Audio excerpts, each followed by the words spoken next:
l'île de Pico, possession portugaise qui fait partie de l'archipel des Açores, perdue au beau milieu de l'océan Atlantique. Comme souvent autour de ces îles pélagiques, on peut apercevoir des dauphins ou des baleines pendant leur migration dans les océans du globe.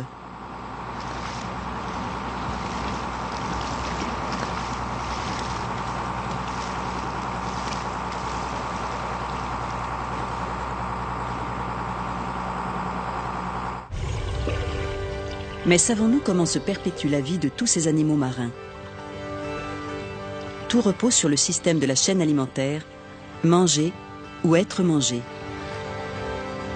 Les dauphins nagent en quête de nourriture. Ils poursuivent un banc de chinchards. Les dauphins nagent en équipe et déploient toute leur habileté pour encercler les poissons. Pris au piège, ceux-ci forment un vaste banc et se déplacent à l'unisson comme un seul animal, cherchant une issue de secours. Les dauphins se rapprochent progressivement pour acculer leur proie à la surface de l'eau. Juste au-dessus, les oiseaux de mer se rassemblent dans l'attente de leur festin.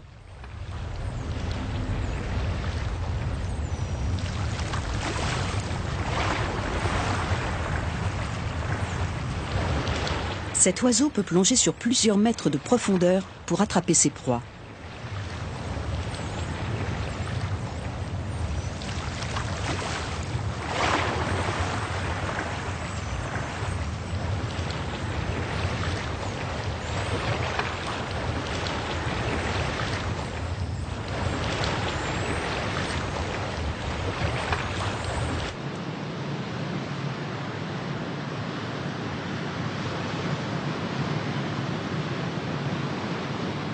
Les grands animaux se nourrissent des petits animaux, qui de leur côté se nourrissent de plus petits qu'eux-mêmes. Cette chaîne alimentaire forme un lien entre tous les organismes vivants. En remontant la chaîne alimentaire jusqu'à sa source, on découvre que ce n'est pas un animal, mais une plante qui est à l'origine de tout.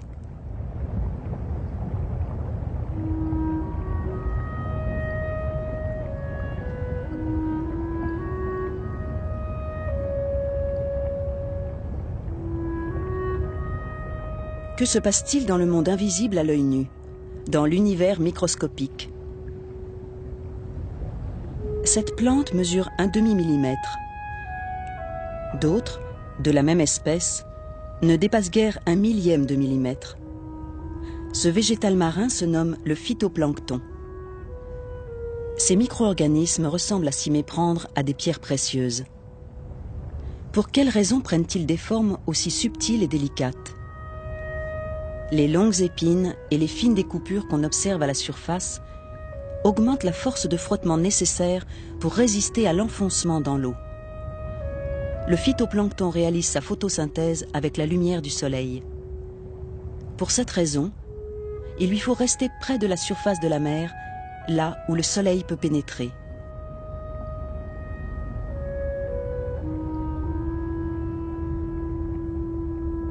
Une cellule de phytoplancton est constituée de minuscules particules vertes, les chloroplastes. C'est par leur intermédiaire que se réalise la photosynthèse. Quand les particules lumineuses pénètrent un chloroplaste, la lumière se transforme aussitôt en énergie.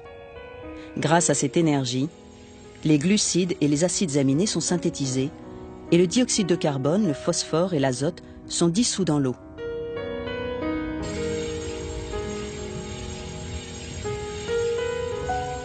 Les glucides et les acides aminés forment les matières organiques, à la base de tout organisme vivant.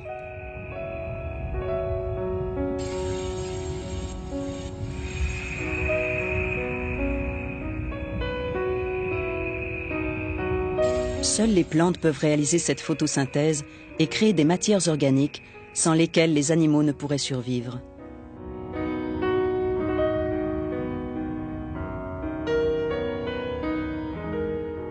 Ce film accéléré montre comment le phytoplancton prolifère. Cette reproduction peut aller à une vitesse surprenante. Cette capacité à se reproduire rapidement permet au phytoplancton, pourtant minuscule, d'avoir une importante production de matières organiques. Cette production s'élève à des dizaines de milliards de tonnes par an. C'est à peu de choses près la même production que celle des plantes terrestres.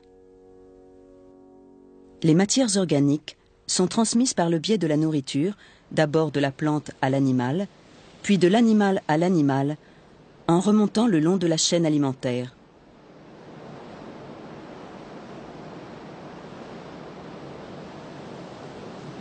Le phytoplancton vit donc dans des eaux pénétrées par le soleil, à une profondeur maximum de 200 mètres.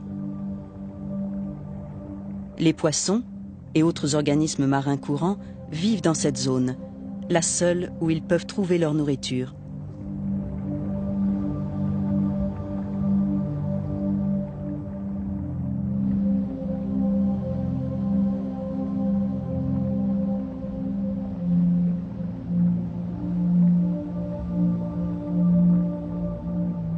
Ces 200 mètres ne représentent que 5% des océans. Et pourtant, cet espace suffit à nourrir toute la faune marine.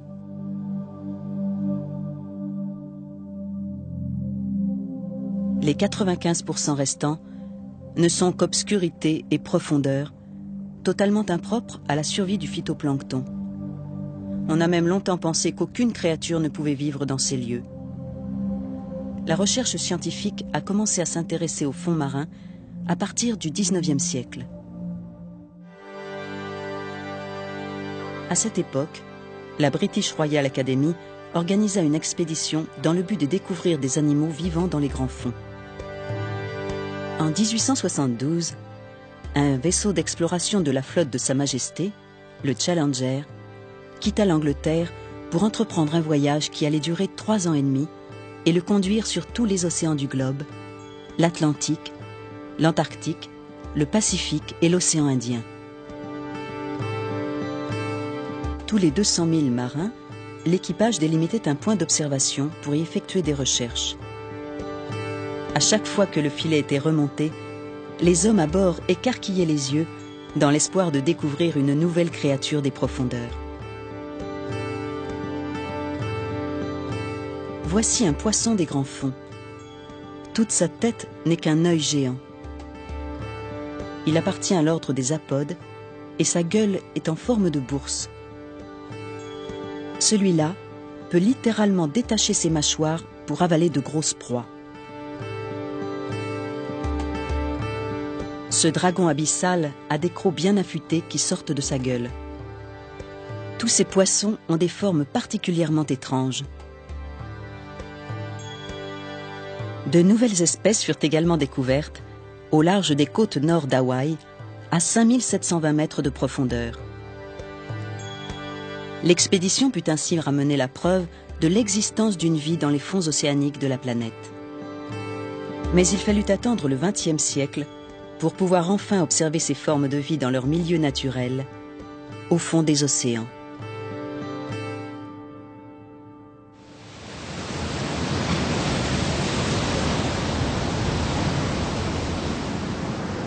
La baie de Monterey, en Californie. À une dizaine de kilomètres à peine de la côte, le fond atteint déjà 4000 mètres. De nos jours, c'est ici que l'on mène les recherches les plus pointues sur les organismes vivants des profondeurs. Voici Ventana, le submersible automatique de l'Institut de recherche de Monterey. Grâce à lui, on a pu découvrir de nombreuses espèces inconnues jusqu'alors. Ventana signifie « fenêtre » en espagnol. Les yeux qui regardent par la fenêtre du Ventana sont ceux de la caméra New Super Harp, mise au point par le centre de recherche technique NHK. En raison de sa sensibilité 100 fois supérieure à celle d'une caméra normale, elle peut filmer avec une très faible luminosité.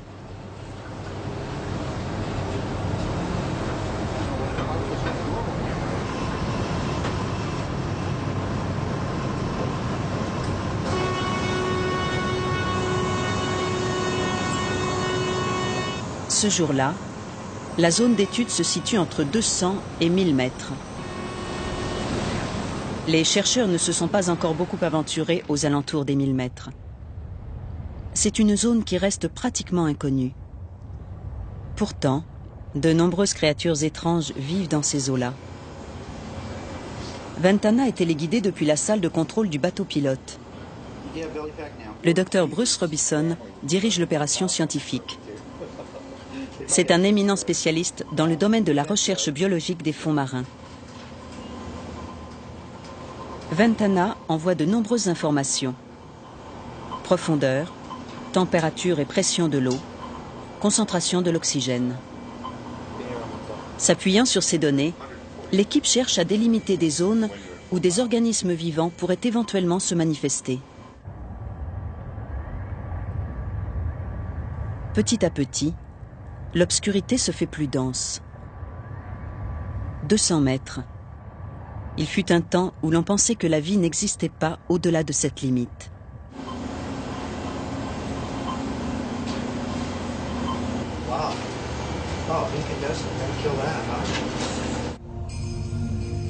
Ce poisson bouge ses nageoires avec une grâce toute particulière. On l'a surnommé à juste titre « poisson ruban ». Il lui arrive de se faire attraper dans les filets au cours de la pêche au saumon. C'est pourquoi une légende raconte qu'il sert de guide au saumon et le ramène à sa rivière d'origine.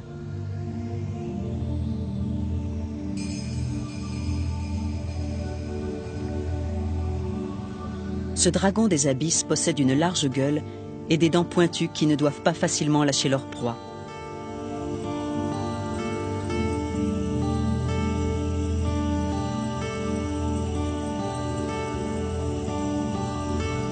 Celui-ci ressemble presque à un vaisseau spatial.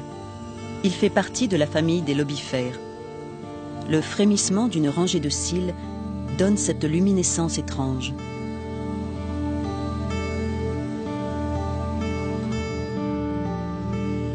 Ce cténophore est aussi élégant qu'une princesse. On dirait qu'il a des oreilles de lapin sur le sommet de la tête.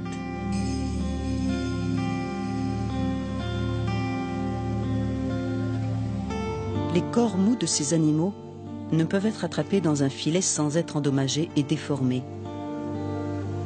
L'observation, dans leur milieu naturel, de ces organismes des profondeurs a permis de comprendre un peu mieux leur comportement environnemental.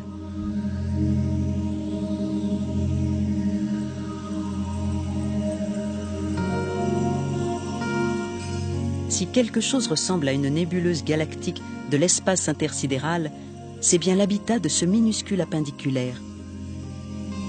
Semblable à un tétard de quelques centimètres de long, il sécrète un mucus pour construire son habitat, exactement comme l'araignée tisse sa toile. Cet habitat est une particularité de ces organismes. On l'appelle tout simplement une maison.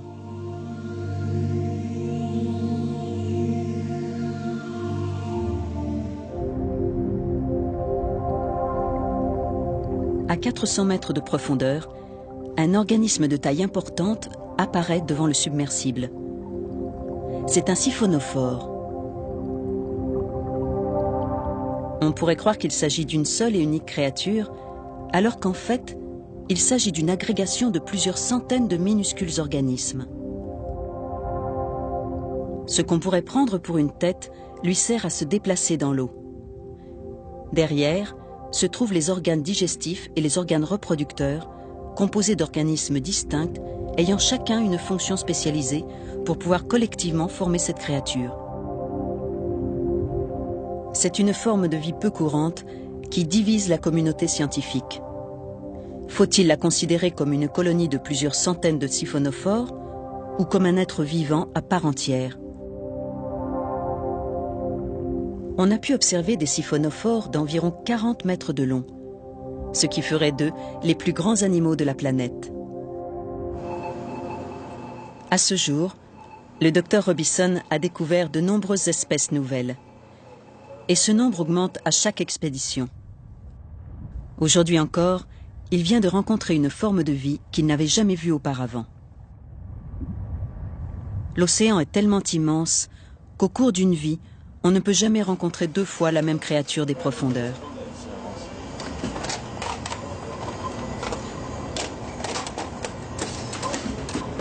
Cassette numéro 8. 8 août 1997. Nous sommes à 405 mètres de fond. On pense que le spécimen qui a été découvert aujourd'hui appartient à la famille des cténophores. Il nage librement dans l'obscurité en agitant ses deux longues tentacules.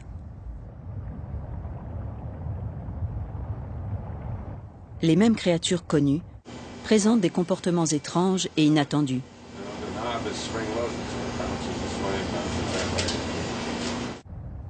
Voici un colobonema doté de nombreuses tentacules. La nouvelle caméra Super Harp a pu filmer l'étrange luminescence de ces tentacules. Quel peut bien être ce phénomène? Lorsque nous avons essayé de le capturer, ces tentacules sont tombées les unes après les autres pendant qu'il détalait. Ces tentacules, même détachées, ont continué à dégager de la lumière. Elles ont attiré l'attention sur elles pendant que le reste du corps prenait la fuite.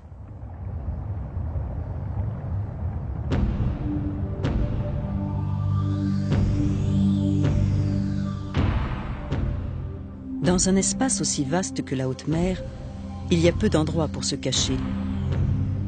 L'émission de lumière était donc le moyen le plus intelligent de s'échapper. On sait aujourd'hui que les organismes des grands fonds utilisent leur luminescence dans bien des cas de figure.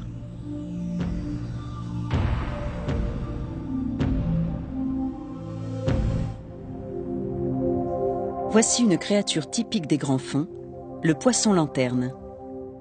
Il possède un organe émetteur de lumière sous le ventre, comme un revêtement de perles. Apparemment, ce poisson utilise cette luminescence pour tromper l'ennemi.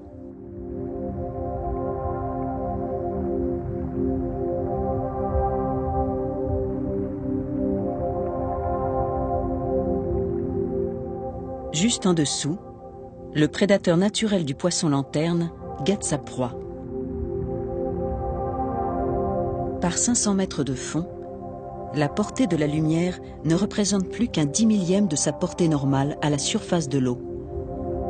Ces animaux des profondeurs ont des yeux remarquablement sensibles qui peuvent capter en un éclair une forme se déplaçant dans une quasi-obscurité. Le prédateur, caché en dessous, doit voir les ombres de sa proie se détacher dans l'obscurité ambiante. Mais si la source de lumière se situe sous le corps, comme c'est le cas pour le poisson lanterne, la forme du corps se fond alors avec la lumière du dessus et l'ombre devient invisible.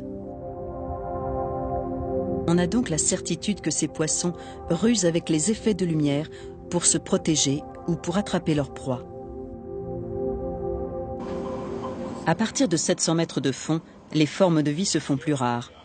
Le niveau d'oxygène baisse énormément et représente moins de 1% du niveau que l'on trouve en surface de l'océan. Dans cet environnement inhospitalier, où la plupart des animaux ne pourraient respirer, la caméra a réussi à filmer une créature surnaturelle. Cet animal est justement surnommé le calmar vampire. Dans l'obscurité, ses yeux ont l'éclat d'un saphir bleu.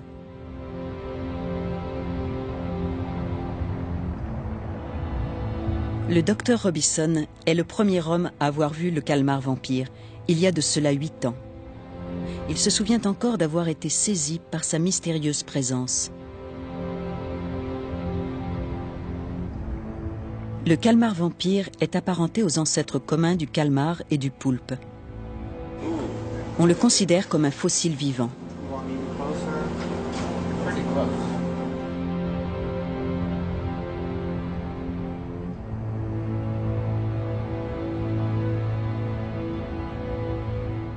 Soudain, il change de forme.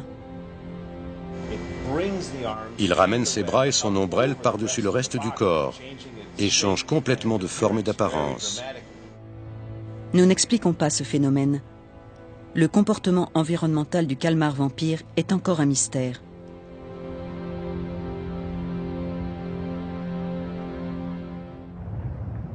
Entre 700 et 900 mètres, le niveau d'oxygène est encore plus faible. Les prédateurs rapides comme le requin sont rares. Justement, le docteur Robison soutient l'hypothèse que les calmars vampires ont pu survivre grâce à cet environnement libre de tout prédateur. Nous sommes maintenant à 1000 mètres sous l'eau. Cet animal tout en longueur, avec sa queue en forme de drapeau, est une murène. Ses yeux ne lui permettent pas de voir. Aussi, elle se dirige en sentant les mouvements de l'eau contre son corps. À cette profondeur, les proies se font vraiment très rares. Mais on raconte que quand elle en croise une, elle l'avale entièrement, même à taille égale.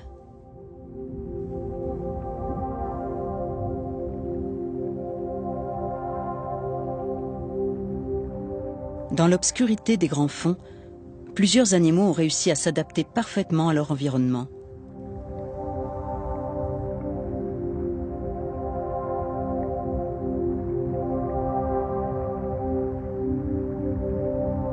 On commence juste à étudier ces espèces en utilisant un submersible.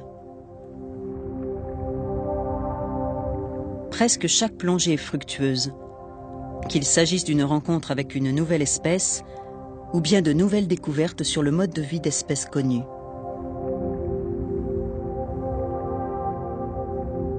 La possibilité de faire des observations directes permet d'obtenir une meilleure compréhension des écosystèmes des océans. L'espace marin recouvre la plus grosse partie de la planète. Il abrite les animaux les plus grands de la Terre. Pourtant, nous savons encore très peu de choses sur lui. Si nous voulons comprendre le fonctionnement de notre écosystème sur Terre, nous devons apprendre à connaître les organismes vivants des grands fonds. Car il existe un lien entre le fond, la surface et les zones peu profondes des régions côtières. Et nous dépendons de ce lien.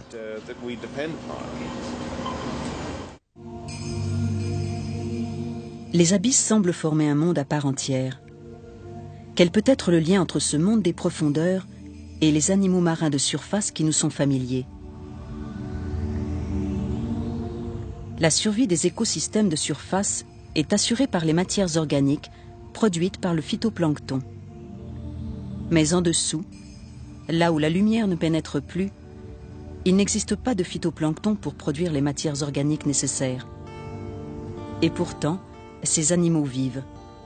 Comment est-ce possible? Les scientifiques commencent à penser que les matières organiques de la surface seraient en quelque sorte filtrées vers le fond des océans. Tous les efforts des océanologues s'orientent aujourd'hui vers la recherche du lien entre les deux mondes.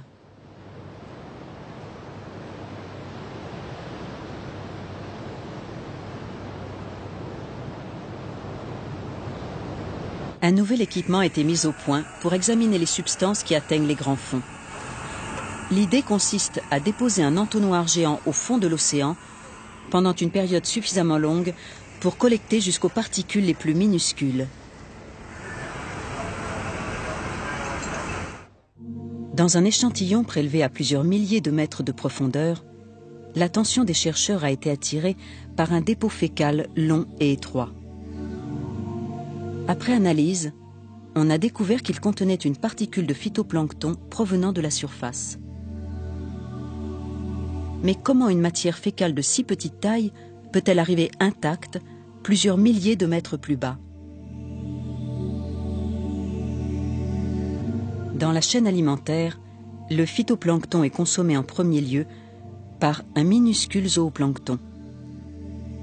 Voici un copépode, exemple typique de zooplancton. La matière fécale trouvée au fond de l'océan provient d'un copépode comme celui-ci. Jusqu'à présent, on pensait que ces matières se dissolvaient et disparaissaient aussitôt. Mais ces déjections de copépodes sont recouvertes d'une membrane transparente assez résistante pour empêcher leur dissolution dans l'eau de mer. Cette membrane peut servir entre autres à protéger les organes digestifs du copépode de la carapace dure de certains phytoplanctons. Ces déjections contiennent de nombreuses matières organiques consommées. Elles forment pour ainsi dire une capsule qui transporte ces matières depuis la surface jusqu'au fond. Aux endroits où le phytoplancton abonde, les copépodes prolifèrent rapidement. Parfois, une immense colonie de copépodes mange tout le phytoplancton et laisse dans son sillage des tonnes de matière fécale qui vont se déposer sur les grands fonds.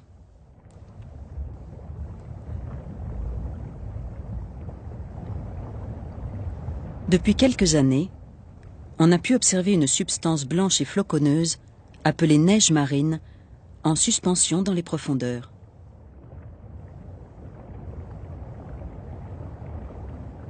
Cette substance est en fait un mélange de plancton mort et de matière fécale.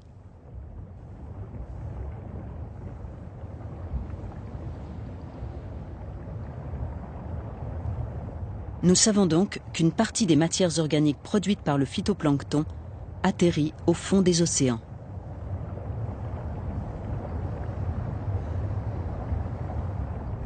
L'appendiculaire possède une grande maison pour un tout petit corps. En y regardant de plus près, on y trouve de la matière fécale et de la neige marine. L'habitat de cet appendiculaire est en fait une structure ingénieusement conçue pour capturer les minuscules matières organiques rejetées par les copépodes. Dans un premier temps, cette structure filtre grossièrement les plus gros éléments dans une sorte de filet fait de mucus. Tout cela passe ensuite dans un second filtre plus fin, placé sous le corps, qui ne garde que les substances suffisamment petites pour être absorbées. L'appendiculaire peut abandonner sa maison à tout moment, soit parce qu'il est pris par surprise, soit parce que son filtre est bouché. Il quitte alors son habitat pour en reformer un nouveau, ce qui lui prend à peine quelques heures.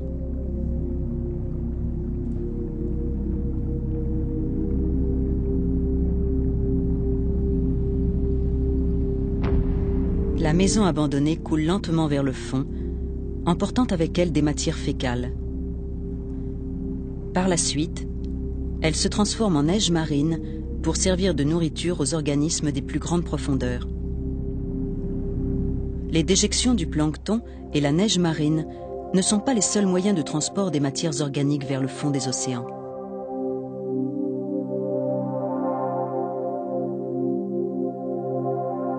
Voici une colonie de krill habitant au fond des océans. Ces animaux de petite taille remontent chaque nuit à la surface de la mer pour se nourrir de phytoplancton, puis redescendent dans les profondeurs quand le jour se lève. Les krills transportent également des matières organiques vers les profondeurs. Plus bas, le siphonophore gâte le krill et utilise ses tentacules comme une canne à pêche. Le siphonophore capture le krill avec sa queue. Quand une proie le touche, il lui injecte du poison, puis l'engloutit. Les matières organiques peuvent donc voyager vers le fond par l'intermédiaire des matières fécales, de la neige marine et de certains organismes vivants. Par conséquent, les étranges créatures des fonds marins dépendent également du phytoplancton de la surface.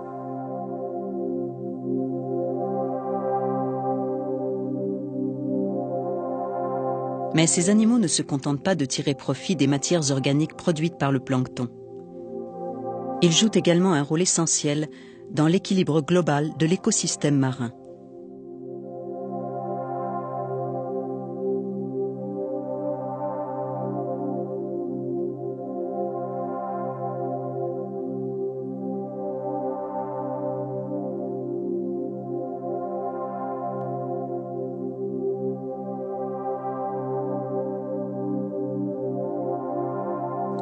Hakuomaru, le bateau du laboratoire de recherche maritime de l'Université de Tokyo, dirige une étude sur l'écosystème au large des côtes de l'océan Pacifique.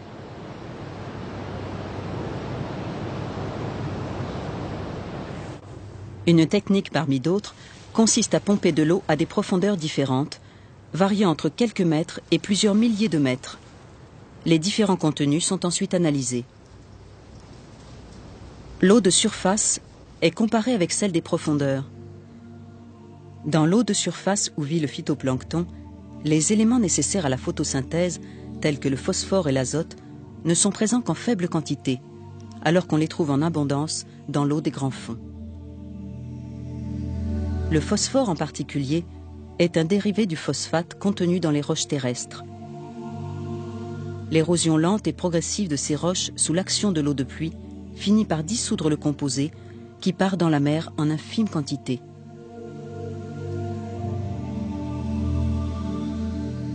Plus le phytoplancton produit de matières organiques, plus la quantité de phosphore et d'azote utilisée augmente. C'est pourquoi on trouve si peu de phosphore et d'azote à la surface des océans.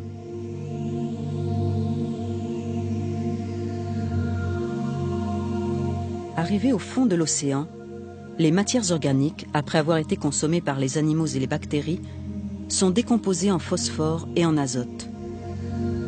Comme les vers et les bactéries qui mangent les feuilles mortes, les organismes des profondeurs font le même travail de décomposition et de recyclage des matières organiques disponibles pour une nouvelle photosynthèse. Cependant, le phytoplancton qui réalise la photosynthèse ne se trouve qu'en surface.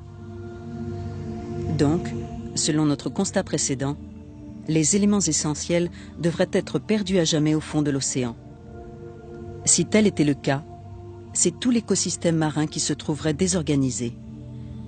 Mais heureusement, l'océan possède un système particulièrement ingénieux pour ramener à la surface ces précieux éléments. L'océan Pacifique, au large des côtes du Pérou. Ce sont parmi les eaux les plus poissonneuses de la planète.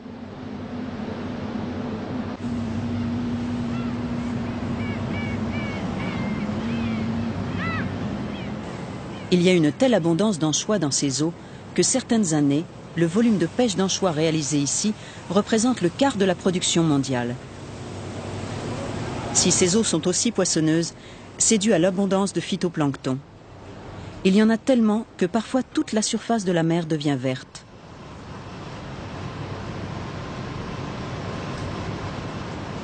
En cet endroit de l'océan, il existe un mouvement qui fait remonter à la surface le phosphore et l'azote présents dans les fonds marins.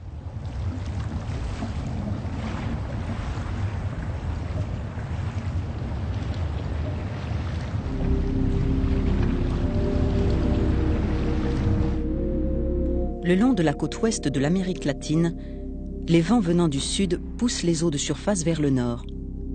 Ce mouvement gagne le large en raison de la rotation de la Terre. Pour compenser la perte en eau, un vaste courant fait remonter les eaux des profondeurs de l'océan à la surface.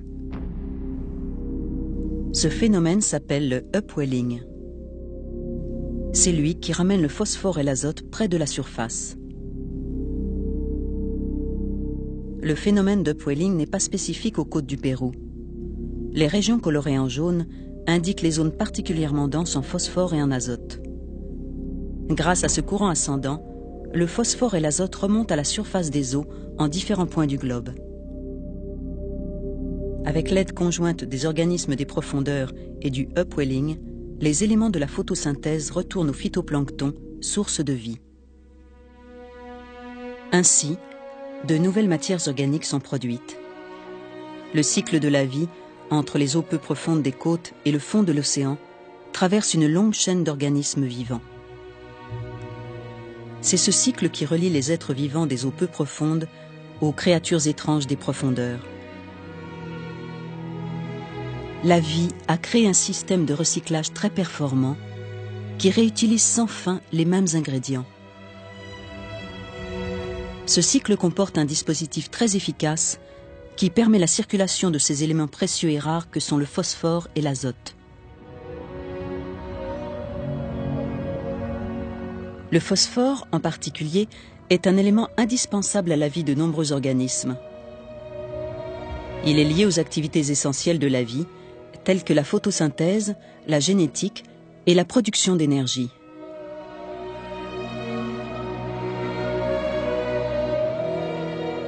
Le phosphore se transmet d'un organisme à l'autre à travers la chaîne de la vie et il se recycle sans fin dans les océans.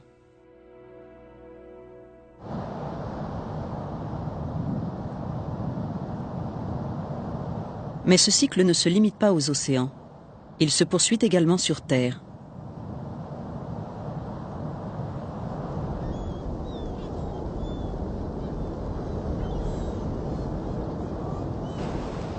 Une immense colonie d'animaux fait soudain éruption dans ce paysage désert. La côte péruvienne est connue pour ses oiseaux de mer qui se regroupent là par millions. Ceux-ci sont des cormorans de Bougainville.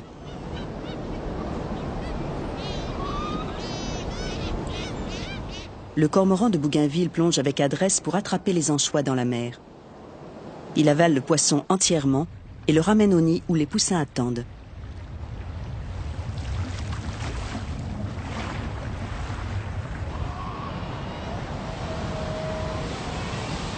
Cette gigantesque colonie de cormorans qui couvre le rivage vit de la mer. Les cormorans de Bougainville se regroupent ainsi pour la reproduction.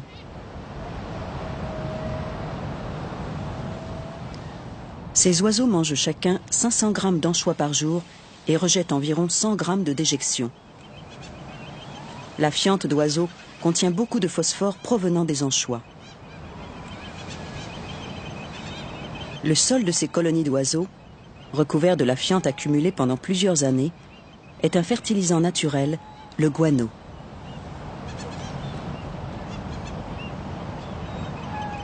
Les Péruviens l'utilisent depuis l'Antiquité. On pense que le guano a joué un rôle important dans l'alimentation de cette population, qui compta jusqu'à 10 millions de personnes durant le règne des Incas.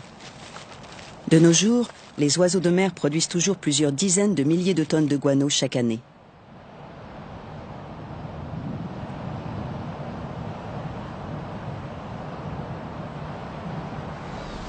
Le mode d'alimentation des oiseaux de mer permet de transporter le phosphore de la mer à la terre grâce à un incessant va-et-vient entre les eaux du large et la colonie côtière.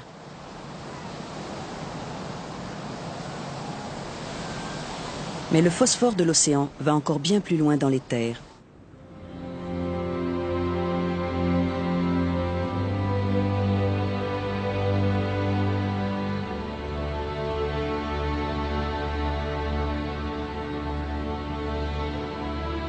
À divers endroits, le long du Pacifique Nord, on peut voir d'immenses bancs de poissons se dirigeant vers un fleuve.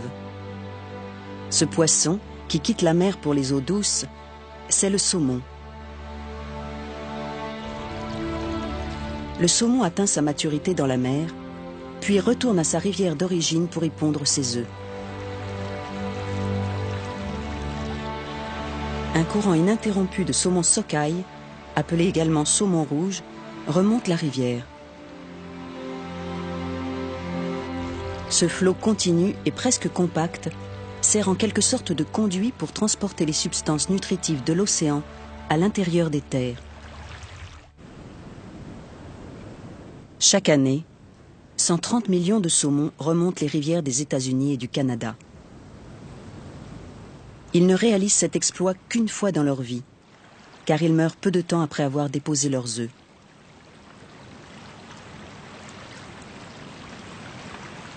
Nous sommes ici en amont de la rivière Fraser, en Colombie-Britannique, province de l'ouest du Canada. C'est le voyage à contre-courant le plus éloigné de la mer effectué par les saumons sockeye. Ils ont parcouru environ 1000 km depuis la mer.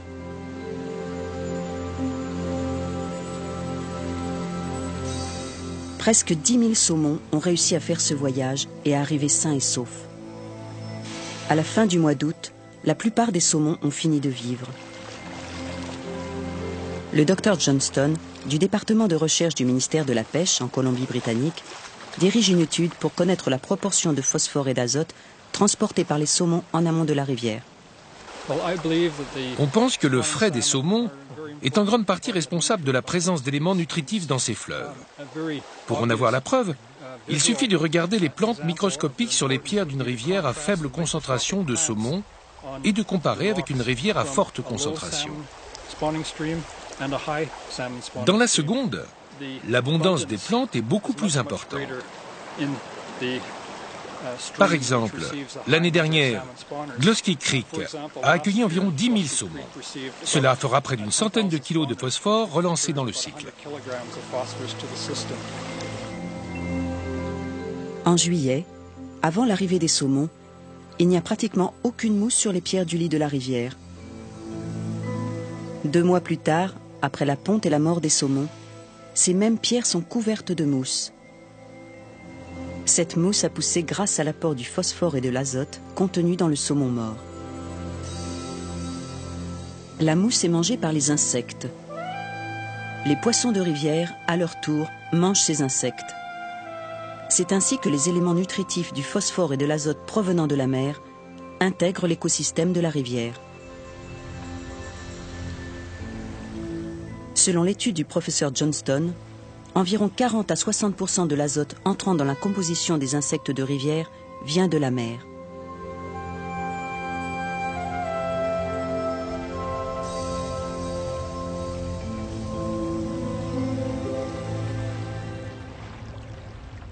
Au printemps, la fonte des neiges augmente le niveau de l'eau dans les rivières. Progressivement, le phosphore va reprendre le chemin de l'océan.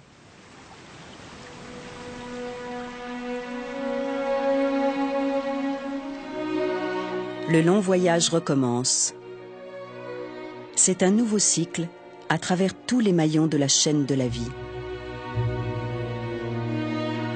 La vie des océans, de même que la vie terrestre, participe au maintien de la stabilité de ce cycle qui joue un rôle crucial dans l'équilibre écologique de la Terre.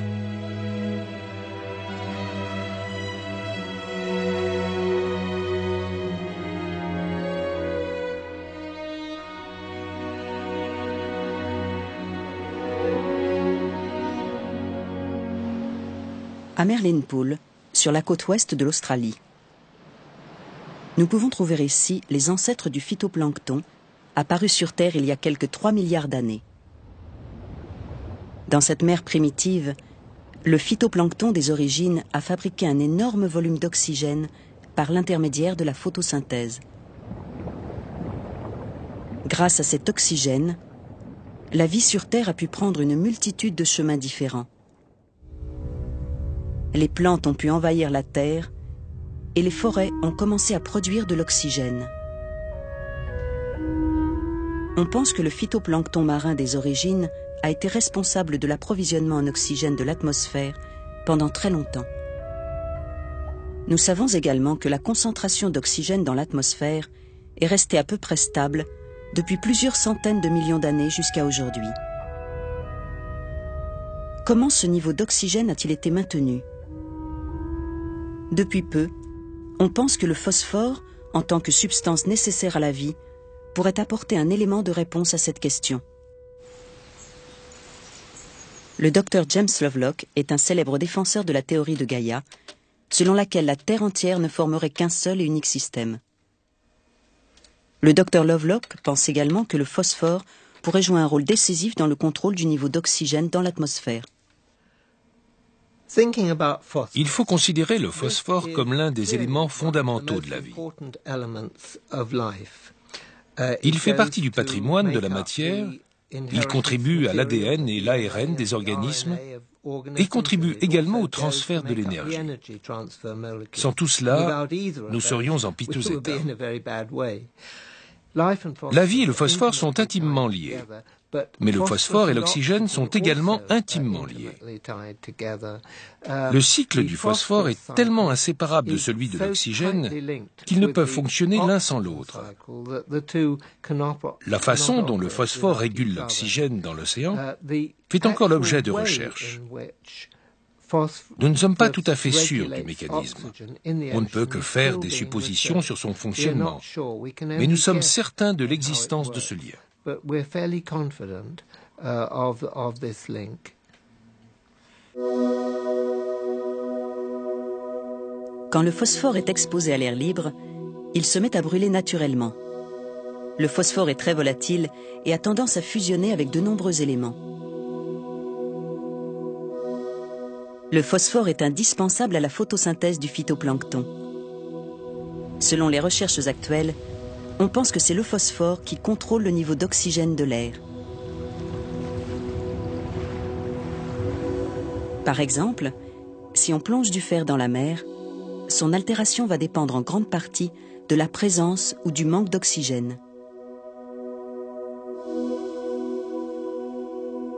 Si le taux d'oxygène de l'eau augmente, le fer s'oxyde et rouille en se chargeant de phosphore.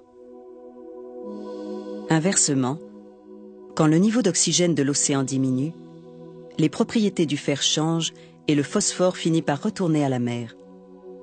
Il y a contrôle du niveau de phosphore et ajustement précis du niveau d'oxygène. Quand le phosphore est abondant, le phytoplancton réalise sa photosynthèse et le niveau d'oxygène augmente dans l'atmosphère. Mais si le niveau d'oxygène est trop élevé, le phosphore reste sur le fer oxydé. Et par conséquent, la photosynthèse est réduite. À ce moment-là, le niveau d'oxygène baisse graduellement, permettant au phosphore de se détacher du fer oxydé. À nouveau, la photosynthèse redevient active, faisant ainsi remonter le niveau d'oxygène. Le phosphore, l'oxygène, la vie.